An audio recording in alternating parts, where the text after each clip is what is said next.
Assalomu alaykum do'stlar. Bugun siz bilan o'yinlar olamiga kiramiz. Ko'pchilik o'ylaydiki, o'yin yaratish faqat katta kompaniyalar yoki professional dasturchilar uchun. Lekin bu mutlaqo noto'g'ri. Bugun men sizga video o'yinlar yaratish uchun eng zo'r 7 ta dasturlarni tanishtiraman. Ular yordamida siz ham o'zingizni o'yinlaringizni yaratishingiz mumkin. Shunday ekan, videoni oxirigacha ko'ring va balki siz ham keyinchalik o'z olamingizni yaratishingiz mumkin. Agar siz tayyor bo'lsangiz, biz videoni boshladik.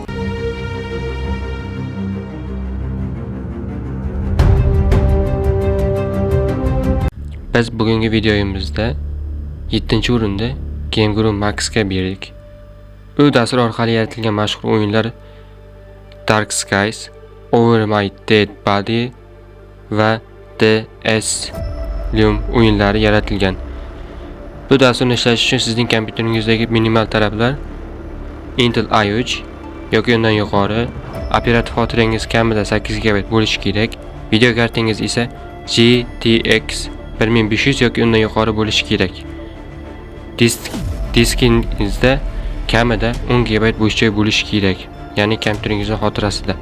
Game Max'ning afzalliklari: siz bu dastur orqali bemalol kod yozmasdan o'yinlar yaratishingiz mumkin.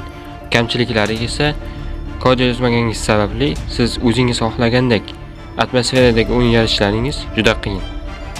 Biz keyingi navbatni CryEngine 6-o'rinda CryEngine dasturiga berdik. Bu dastur orqali yaratilgan o'yinlar, ya'ni mashhur o'yinlar Crysis 3, Kingdom Come Deliverance, Sniper Ghost Warrior Contract 2, Prey 2017. Bu dasturni ishlatishingiz uchun sizning kompyuteringizga kerak bo'lgan talablar, ya'ni minimal talablar: toshingiz Intel i5 yoki Ryzen 5 dan yuqori talablar bo'lishi kerak. Operativ xotirangiz esa kamida 16 GB bo'lishi kerak. Video kartangiz esa GTX 1070 yoki undan yuqori bo'lishi shart. Diskingizdagi xotira esa 30 GB bo'sh joy bo'lishi kerak, kamida 30 GB bo'lishi kerak. CryEngine grafikani maksimal darajaga chiqaradigan dvijok, lekin uni o'rganish qiyinroq va kuchli kompyuter talab qilinadi. Biz 5-o'rinda Construct 3 dasturiga berdik. U orqali yaratilgan mashhur o'yinlar The Next Penelope, Escape The Fall of Gravity va Cosmos Scroll o'yinlari yaratilgan. Bu dasturimizni ishlatish uchun bizga beriladigan minimal talablar, ya'ni biz bu dasturni brauzer orqali ishlatishimiz mumkin. Misol uchun Chrome, Edge yoki Firefox. Operativ xotiramiz 4 GB bo'lishi kerak. GPU esa har qanday OpenGL 2.0 kartasi ishlatiladi. Ular internetga ulangan bo'lishimiz shart, chunki biz brauzerda ishlatyapmiz. Bu dasturlarni kompyuterda yoki boshqa platformalarda ham ishlatishimiz mumkin. Construct 3 kod yozishni istamaydiganlar uchun qulay dastur. Brauzerda ishlaydi, HTML5 formatida o'yin chiqaradi. Biz keyingi navbat 4-o'rinda Game Maker Studio 2 dasturiga berdik. Orqali yaratilgan mashhur o'yinlar Undertale, Hotline Miami, Katana Zero, Hyper Light Drifter. Bu dasturni ishlatishimiz uchun bizga kerak bo'lgan talablar: Intel Core i3, operativ xotiramiz 4 GB bo'lishi shart, GPU har qanday DirectX 11 kartasida ishlaydi, disketimizda esa eng kamida 3 GB bo'sh joy bo'lishi kerak. Game Maker yangi boshlovchilar uchun mo'jiza. Drag va drop tizim bilan o'yin yasash oson, lekin kuchli loyihalar ham qilsa bo'ladi.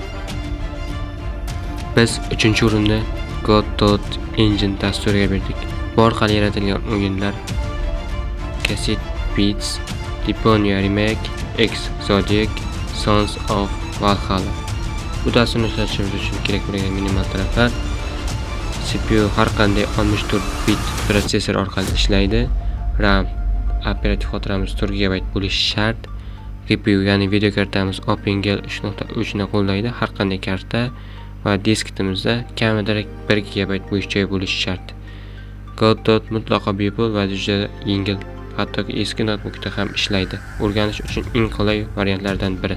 Va nihoyat biz 2-o'rinda Unreal Engine 5 dasturiga berdik. Bu dastur orqali yaratilgan mashhur o'yinlar Fortnite, Ark Survival, Ark Stand, The Matrix Awakens Demo, Hellblade 2, Sion Saga. Bu dasturni ishlatishimiz uchun kerak bo'lgan minimal talablar: Bular 4 yadroli Intel i5 yoki Ryzen 5. Operativ xotiramiz esa 16 GB bo'lishi kerak. Video kartamiz esa GTX 1080 yoki RTX 2060 bo'lishi shart. Deskitimiz esa eng kamida 50 GB bo'sh joy bo'lishi kerak. Bu dasturni o'rnatish uchun agar siz loyihalar qilmoqchi bo'lsangiz, eng kamida 100 GB gacha bo'sh joy bo'lishi shart. Unreal Engine 5 real grafika istaydiganlar uchun, lekin kuchli kompyuter kerak. Shu sababda AAA o'yinlari asosan Unreal da yaratiladi. Biz bugungi videomizda birinchi o'rinda esa Unity dasturiga berdik. Orqali yaratilgan mashhur o'yinlar Genshin Impact, Hollow Knight, Monument Valley, Ori and the Blind Forest. Bu dasturimizda ishlash uchun minimal talablar Intel Core i3 yoki undan yuqori bo'lgan toshlar va operativ xotiramiz 8 GB bo'lishi shart va video kartamiz esa Intel HD Graphics yoki GTX 750 bo'lishi kerak minimum va deskitimizda kamida 5 GB bo'sh joy bo'lishi kerak. Unity'da dunyoning eng mashhur mobil o'yinlaridan tortib PC o'yinlarigacha yaratilgan eng katta ustunligi har kim o'rganishi mumkin. Shu bilan bizning videomiz o'z nihoyasiga yetdi. Agar videomiz sizga yoqqan bo'lsa, like tugmasi va obuna bo'lish tugmasini bosib qo'yishingizni so'rab qolamiz. Agar videolarimizni o'tkazib yurmaslik xohishingiz bo'lsa, qo'ng'iroqcha tugmasini ham bosib qo'yishingiz mumkin. Keyingi videolarda ko'rishguncha